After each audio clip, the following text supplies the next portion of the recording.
ऋग्वेद के प्राचीन मंत्रों में छिपा है ब्रह्मांड के रहस्यों का ज्ञान, जिसे सुनकर आपका जीवन एक नए रूप में प्रकाशित होगा।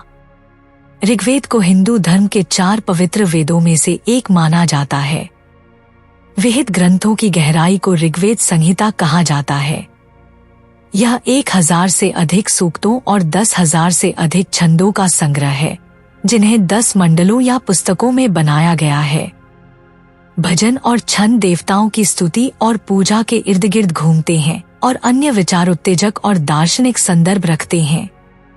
इन मुद्दों को उन भजनों में संबोधित किया जाता है जो उस समय के सामाजिक प्रश्नों से निपटते हैं। संकलन को आज भी पवित्र और पवित्र माना जाता है और हिंदू संस्कृति में इसका अत्यधिक महत्व है। यह आने वाली शताब्दियों में लिखे गए सभी धार्मिक ग्रंथों में से एक है। वेदों की रचना का श्रेय प्राचीन काल के 10 महान ऋषियों के परिवारों को दिया जाता है, जिन्होंने अपने ज्ञान और साधना से वेदों के महत्वपूर्ण हिस्सों का निर्माण किया। ये ऋषि परिवार अपने अपने कुल के भजनों के साथ साथ अनुष्ठानों और रीति रिवाजों से जुड़े अन्य धार्मिक ग्रंथों की रचना में भी योगदान करते थे। उनके भजन और अनुष्ठान न केवल धार्मिक आस्था का प्रतीक थे, बल्कि समाज के लिए मार्गदर्शन का स्रोत भी थे। वेदों के अध्ययन और उनके ज्ञान को पीढ़ियों तक पहुंचाने के लिए मुख्य रूप से 2 प्रमुख परंपराएं प्रचलित थीं, जिन्हें शाक्य और बास्कल कहा जाता था। इन परंपराओं के तहत वेदों के विभिन्न संस्करणों का अध्ययन और अभ्यास किया जाता था। शाक्य और बास्कल स्कूलों में न केवल वेदों का गहन अध्ययन होता था, बल्कि ब्राह्मण और उपनिषद जैसे महत्वपूर्ण ग्रंथों को भी पढ़ाया जाता था। इन ग्रंथों में अनुष्ठानों और कर्मकांडों की व्याख्या के साथ साथ आत्मज्ञान और आध्यात्मिकता के गहरे रहस्यों को भी समझाया गया। इस प्रकार इन ऋषियों और उनकी परंपराओं ने वेदों के ज्ञान को संरक्षित करते हुए उसे आने वाली पीढ़ियों तक पहुंचाने का महत्वपूर्ण कार्य किया। ऋग्वेद 4 प्रमुख घटकों का एक संयोजन है। इसमें संहिता, ब्राह्मण, आर्यिका और उपनिषद शामिल हैं। ऋग्वेद का सबसे प्राचीन और महत्वपूर्ण हिस्सा संहिता है, जो देवताओं के भजनों और स्तुतियों से संबंधित ग्रंथों का संग्रह है। यह वेद का मूल और सबसे पुराना भाग माना जाता है, जिसमें प्राकृतिक शक्तियों और देवताओं की महिमा का वर्णन किया गया है। संहिताओं में ऋषियों द्वारा रचे गए वे मंत्र शामिल हैं, जो उस समय के धार्मिक और आध्यात्मिक जीवन का आधार थे। ब्राह्मण वह खंड है जिसमें इन भजनों की विस्तृत व्याख्या और टिप्पणियां की गई हैं।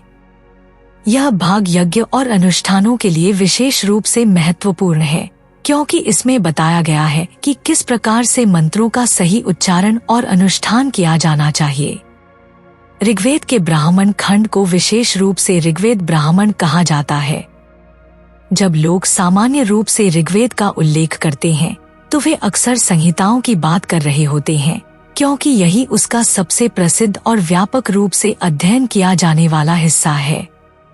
आर्यंका, जिन्हें वन पुस्तकें भी कहा जाता है, उन धार्मिक ग्रंथों का संग्रह है जिन्हें साधु और ऋषि वन में रहकर अध्ययन करते थे। ये ग्रंथ ध्यान और साधना पर आधारित होते हैं और आध्यात्मिक खोज के मार्गदर्शन के रूप में काम करते हैं। इसके अलावा उपनिषद भी ऋग्वेद का महत्वपूर्ण हिस्सा हैं, जिनमें धार्मिक और दार्शनिक पाठों के गहरे छंद और विचार शामिल हैं।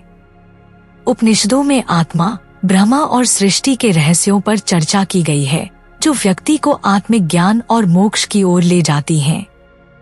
वेद 10 मंडलों से बना है, जिनमें से प्रत्येक महत्वपूर्ण उद्देश्य पूरा करता है। इसका प्राथमिक उद्देश्य हिंदू देवताओं की स्तुति में भजनों के रूप में देखा जाता है। सूर्य, इंद्र, रुद्र, वायु, अग्नि, विष्णु और अन्य हिंदू देवताओं सहित विभिन्न हिंदू देवी देवताओं की कहानियों का दस्तावेजीकरण है। ये दस्तावेजीकरण के सबसे पुराने रूप हैं, जो हिंदू मान्यताओं का आधार बनते हैं। ऋग्वेद में सूक्त कहलाने वाली कहानियां हिंदू दर्शन और विश्वास प्रणाली का प्रतिबिंब थी। इनका उपयोग विवाह और अन्य धार्मिक समारोहों में अनुष्ठानिक उद्देश्यों के लिए किया जाता था। सूक्तों के अन्य रोचक संस्करण भी हैं, जिनका उद्देश्य किसी के जीवन से बीमारी और अन्य प्रकार की नकारात्मकता को दूर भगाना था। वेद नैतिकता और सही सामाजिक व्यवहार के मुद्दों के बारे में भी बात करता है। यह जुआ और सुशासन के लिए सही उपायों जैसे समय के महत्वपूर्ण मुद्दों से निपटता है। यह वैदिक और उत्तर वैदिक काल में धार्मिक स्रोत के साथ साथ नैतिक मार्गदर्शक के रूप में भी काम करता था। कुछ मंडलों के साथ उपमहाद्वीप की भौगोलिक सुंदरता का महत्वपूर्ण उल्लेख है।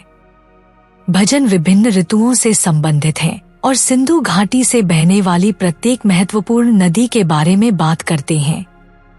यह वैदिक युग में उपमहाद्वीप की भौगोलिक संरचना के साक्ष्य का एक बहुत ही महत्वपूर्ण स्रोत है।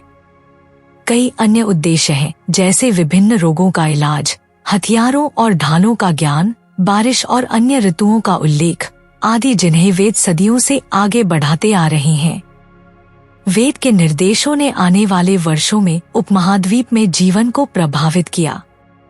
यह विभिन्न वर्गों के उचित कर्तव्यों को प्रस्तुत करता है, जिनका पालन सदियों से समाज में किया जाता रहा है और जो गहराई से जड़ जमाए हुए हैं। धर्म और सद्भावना का महत्व संकलन का मूलभूत आकर्षण है। इसमें पूजा, बलिदान और धार्मिक अनुष्ठानों के महत्व पर कई उल्लेख हैं। वेद और उसके शास्त्र इतने गहरे हैं कि कुछ अन्य श्लोक और पाठ आज भी शुभ अवसरों पर याद किए जाते हैं और उनका पाठ किया जाता है।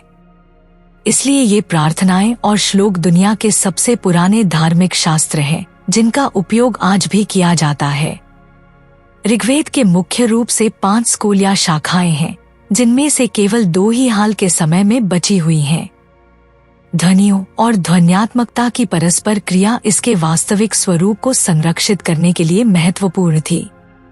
यह जानना दिलचस्प है कि ऋग्वेद को 4वीं शताब्दी ईस्वी तक लिखा नहीं गया था और फिर भी इसे हिंदू संस्कृति की दीवारों के भीतर संरक्षित करना संभव था।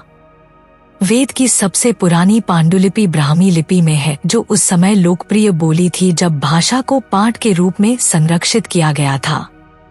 इस प्रकार ऋग्वेद के रूप में केंद्रीय रूप से महत्वपूर्ण धार्मिक आधार वैदिक काल में आकार ले चुका था। इसके बाद वेद अपने प्रचुर ज्ञान के कारण सर्वोच्च महत्व रखता था, जैसा कि आज हिंदू धर्म में है।